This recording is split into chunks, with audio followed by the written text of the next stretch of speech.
નમસ્કાર. આપણે બધા એક અદ્ભુત સફર પર છીએ જેનું નામ છે જિંદગી. ક્યારેય વિચાર્યું છે કે પહેલા શ્વાસથી માંડી અનુભવોની ઊંડી સમજણ સુધી આપણી આખી જિંદગી કેવી રીતે બદલાય છે? ચાલો આજે આ જ સફરના અલગ અલગ પડાવોને એટલે કે વિકાસના તબક્કાઓને જરા નજીકથી નિહાળીએ. આ સવાલ કદાચ આપણા બધાના મનમાં ક્યારેક તો આવ્યો જ હશે, ખરું ને?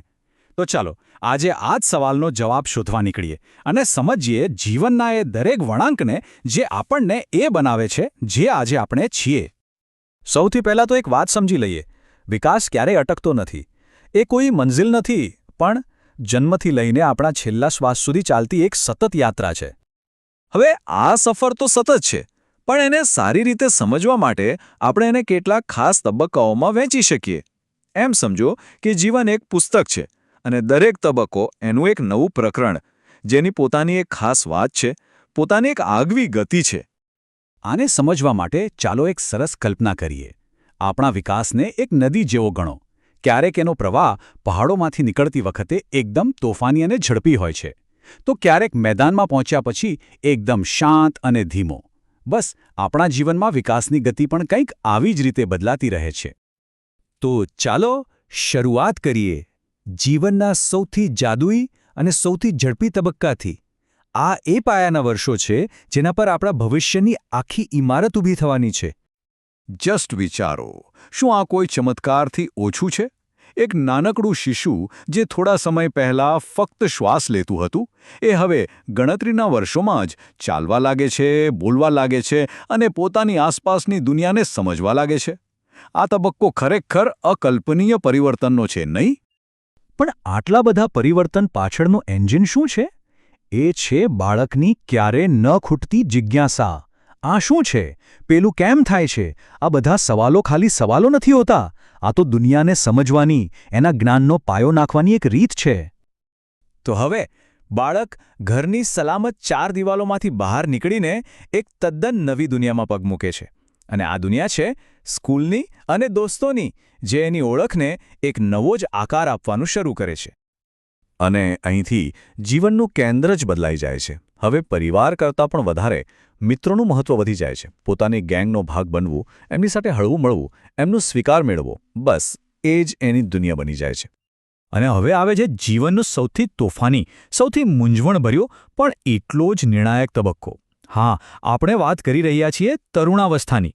એ બાળપણની નિર્દોષતા અને પુખ્ત વયની જવાબદારીઓ વચ્ચેનો એક એવો પુલ છે જે ઘણી ઉથલપાથલ લઈને આવે છે. જુઓ, આ કોઈ સામાન્ય પુલ નથી.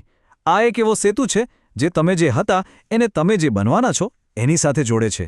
અને સાચું કહું તો કોઈ પણ પુલ પાર કરતી વખતે થોડો ડર અને થોડો રોમાંચ તો થાય જ, ખરું ને? આ સ્ટેજ પર તો જાણે ઊર્જાનો ફુવારો ફૂટે છે. કલ્પનાઓ આકાશને આંબવા લાગે છે અને લાગણીઓનો દરિયો સતત હિલોળા લેતો રહે છે. એક બાજુ કરિયર બનાવવાનો, ભવિષ્ય ઘડવાનો ઉત્સાહ હોય, તો બીજી બાજુ હું કોણ છું અને મારે શું કરવું છે એની સતત મૂંઝવણ ચાલતી હોય છે. એટલે જ આ સમયગાળાને ઘણીવાર સંઘર્ષ, હતાશા અને મૂંઝવણનો તબક્કો કહેવાય છે. પણ ખબર છે, આ જે આંતરિક સંઘર્ષ છે ને, એ જ આ તબક્કાની એક ભઠ્ઠી જેવો છે. એ વ્યક્તિને તપાવીને મજબૂત બનાવે છે અને ભવિષ્યના પડકારો માટે તૈયાર કરે છે. તો તરુણાવસ્થાના એ તોફાની સમુદ્રને પાર કર્યા પછી હવે જીવનના કિનારે થોડી સ્થિરતા આવે છે. અને અહીંથી શરૂ થાય છે નિર્માણનો તબક્કો. આ એ સમય છે જ્યાં વ્યક્તિ પોતાની કારકિર્દી, પોતાનું કુટુંબ અને આ દુનિયામાં પોતાની એક આગલી ઓળખ બનાવવા માટે મહેનત કરે છે. આ સમયગાળો એટલે ઊર્જા, જુસ્સો અને મહત્વાકાંક્ષાનો સંગમ. શારીરિક અને બૌદ્ધિક રીતે વ્યક્તિ પોતાના શિખર પર હોય છે. એટલે જ તો દુનિયાના મોટાભાગના મહાન વૈજ્ઞાનિકો, કલાકારો અને લીડર્સે પોતાની સૌથી મોટી સિદ્ધિઓ આ જ ઉંમરમાં મેળવી છે. આ સમય છે દુનિયા પર પોતાની છાપ છોડવાનો. પણ સમયની સાથે જીવનનું ફોકસ પણ બદલાય છે. પુખ્તાવસ્થામાં જે કંઈ નવું બનાવ્યું, જે સિદ્ધિઓ મેળવી, હવે પ્રૌઢાવસ્થામાં એને સાચવવાનો, એને જાળવી રાખવાનો અને જીવનમાં સ્થિરતા લાવવાનો સમય આવે છે. એટલે કે ધ્યાન હવે સિદ્ધિઓ પરથી હટીને સંરક્ષણ પર કેન્દ્રિત થાય છે. અને હવે આપણે પહોંચીએ છીએ જીવનના એ તબક્કે જ્યાં વર્ષોના અનુભવનો અમૂલ્ય ખજાનો આપણી સાથે હોય છે. આ સુવર્ણ વર્ષો છે ચિંતનના, જ્ઞાનના અને જીવનને એક તદ્દન નવી, ઊંડી દૃષ્ટિથી જોવાનો આ સમય છે. સ્વાભાવિક છે કે વૃદ્ધાવસ્થા પોતાની સાથે કેટલાક ફેરફારો લઈને આવે છે. એક તરફ શારીરિક ઊર્જા અને કદાચ યાદાશક્તિમાં થોડો ઘટાડો જોવા મળે છે, પણ એની સામે બીજી તરફ ભાવનાત્મક સમજ, ધીરજ અને જીવનભરના અનુભવોમાંથી મળેલું જ્ઞાન અનેક ગણું વધી જાય છે.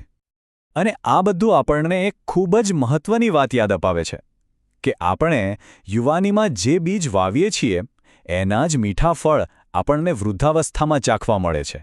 સાચું જ છે, આપણા આજના નિર્ણયો જ આપણા આવતીકાલના જીવનની ગુણવત્તા નક્કી કરે છે. તો જીવનની આ અદ્ભુત સફરના અંતે ચાલો એક સવાલ સાથે અટકીએ. શું વૃદ્ધાવસ્થા એ માત્ર અંત છે કે પછી અનુભવોના જ્ઞાન સાથેની એક નવી શાંતિપૂર્ણ શરૂઆત? આ વિચાર સાથે જ આજની આપણી યાત્રાને અહીં વિરામ આપીએ છીએ.